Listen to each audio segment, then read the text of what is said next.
Hey guys, today we're going to be talking about moral dilemmas. Now most of my past videos deal with a field called normative ethics. That addresses questions like, is there such a thing as right and wrong? But moral dilemmas deal with a slightly different field called applied ethics. That raises specific issues and asks specific questions like, is abortion wrong? Now before I share my thoughts on moral dilemmas, I think I'll tell you guys how I came to this line of thinking. In my college career, I've had two random eureka moments that have profoundly impacted my moral philosophy, and this was one of them. I was actually in an econ class learning about the Federal Reserve of all things. It's pretty random. But apparently the Federal Reserve has what is called dual mandate, and that basically means that they have two goals, a primary goal and a secondary goal. So that establishes a hierarchy or a pecking order of goals and values. Now, like with morality, sometimes you can't achieve all of your goals simultaneously. So achieving one of your goals may actually cause you to fail at your other goal. And the Federal Reserve solves this problem by weighting some goals as more valuable than others. Incidentally, the Bible does the same thing in Matthew 22:34-39. Now this led me to think, if objective morality exists, then that doesn't imply that all moral values are weighted equally. So I came up with what I called a moral hierarchy. But it turns out a philosopher already beat me to this concept. His name's W.D. Ross, and he calls his version of it value pluralism. So if you guys would like to look up more information about that concept, be sure to use the keyword value pluralism. Let's look at the Ten Commandments just to get an example of this in action. Not bearing false witness is one of the Ten Commandments. Now, although this is a reference that is more akin to not committing the modern equivalent of perjury, most people read this as don't lie. So let's go with that for a moment.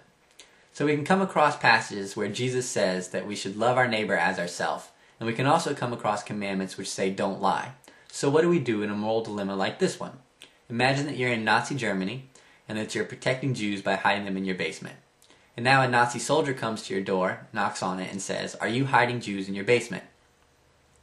Now if you were to tell the truth, the Nazi's going to kill the innocent Jews. But if you lie, you'd be saving them. So this is where the moral hierarchy comes in. That verse in Matthew says the second greatest commandment is to love your neighbor as yourself. So from the biblical standpoint, it seems like saving the Jew is more important than refraining from lying. As an interesting side note, almost this exact moral dilemma can be found in the Bible in Joshua chapter 2. Soldiers ask a woman if she's hiding Jews in her house, and she lies to protect them. You guys can read that full story on your own if you're interested. Now I know I've mentioned the Bible a lot more than usual in this video, but I want to make it abundantly clear that I do not think that moral knowledge only comes from the Bible. In fact, the Bible itself admits that moral knowledge doesn't come solely from the Bible. In Romans 2:15, it argues moral knowledge is innate. Now, all that being said, the Bible does seem consistent with the idea of a moral hierarchy or value pluralism, and that can explain how moral dilemmas can exist. So let's give a good summary of a moral hierarchy, and then let's go ahead and use another example.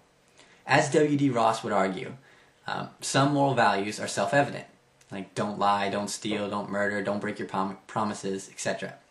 Just because moral values are self-evident does not imply that when two or more moral values conflict, it will also be self-evident which one should trump the other. So let's apply this to abortion. And let's take the disagreement over whether or not a fetus is a baby and put that to the side for now. We have two camps, pro-life and pro-choice. And notice that neither camp is anti-life or anti-choice. Neither party opposes life in principle or opposes choice in principle. Both parties just happen to realize that you cannot have both life and choice in this instance. Achieving one value causes you to fail to achieve the other. So either way you look at it, there's going to be a necessary evil. Something good has to be sacrificed for the greater good. Now just because some moral values are self-evident, it may not be self-evident which of these two moral values is going to trump the other when they conflict. Interestingly, a lot of people argue that because there's not always a clear solution to moral dilemmas, that objective morality cannot exist. However, even in principle, the inability or difficulty to answer a question about applied ethics doesn't call into question the validity or existence of normative ethics.